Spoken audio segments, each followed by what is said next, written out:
Hello friends, welcome to my channel. आज मैं आपको हिंदुस्तान संपादकीय से हिंदी डिक्टेशन लिखवाने जा रहा हूं, तो चलिए स्टार्ट।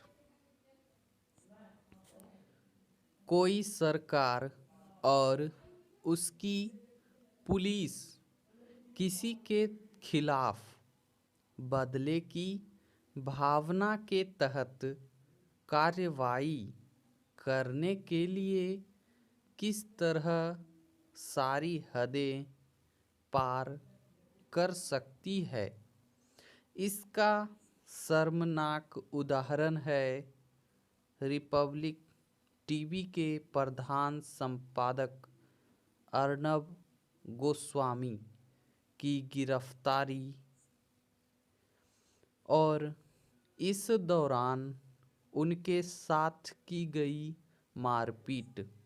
चूँकि महाराष्ट्र सरकार और पुलिस उन्हें सबक सिखाने पर आमादा थी, इसलिए एक पुराने मामले को नए सिरे से जांच के लिए खोला गया और फिर उन्हें एक अपराधी की तरह गिरफ्तार कर लिया गया।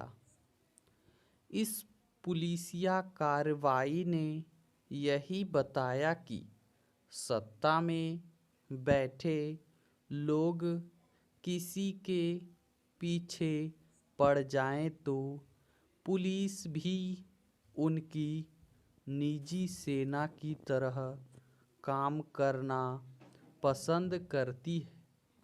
यह किसी से छिपा नहीं कि महाराष्ट्र सरकार और मुंबई पुलिस एक अरसे से अर्नब से खुन्नस खाए हुए हैं। वह उन्हें और उनके साथियों को हर संभव तरीके से तंग करने में लगी हुई है।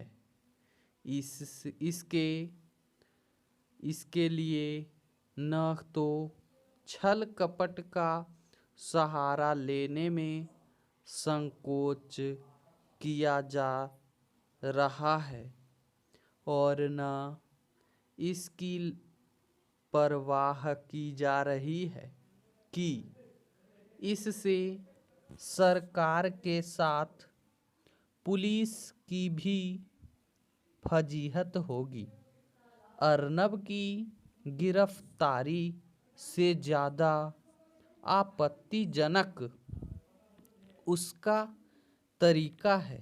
यह मानने के अच्छे भले कारण है कि जब कथित टीआरपी घोटाले से सरकार और पुलिस को मनमानी करने में मुश्किल हुई तो फिर बंद किए जा चुके पुराने मामले का सहारा लिया गया।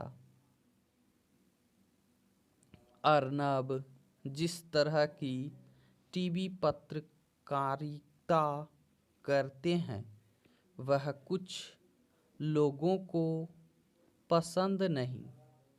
वास्तव में उनकी पत्रकारिता की शैली से तमाम लोगों की असहमति हो सकती है और है भी, लेकिन क्या इस कारण किसी सरकार को उन्हें प्रताड़ित करने का अधिकार मिल जाता है?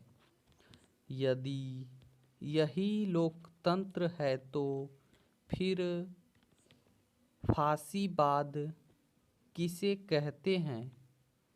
इस सवाल का जवाब राष्ट्रवादी कांग्रेस पार्टी न सही कांग्रेस को अवश्य देना चाहिए, जो महाराष्ट्र की सत्ता में साझीदार है और आए दिन यह कहती रहती है कि देश में आपातकाल सी स्थिति है और बोलने की आज़ादी खतरे में पड़ गई है।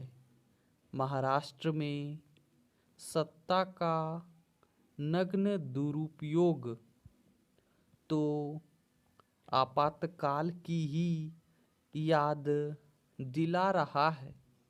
यह देखना दयनीय ही नहीं, लज्जाजनक भी है कि अर्नब की गिरफ्तारी पर वामपंथियों, कथित उदारवादियों और अभिव्यक्ति की स्वतंत्रता का झंडा उठाने वाले या तो चुप्पी साध गए या फिर किंतु परंतु की आड़ में उसे जायज ठहरा रहे हैं।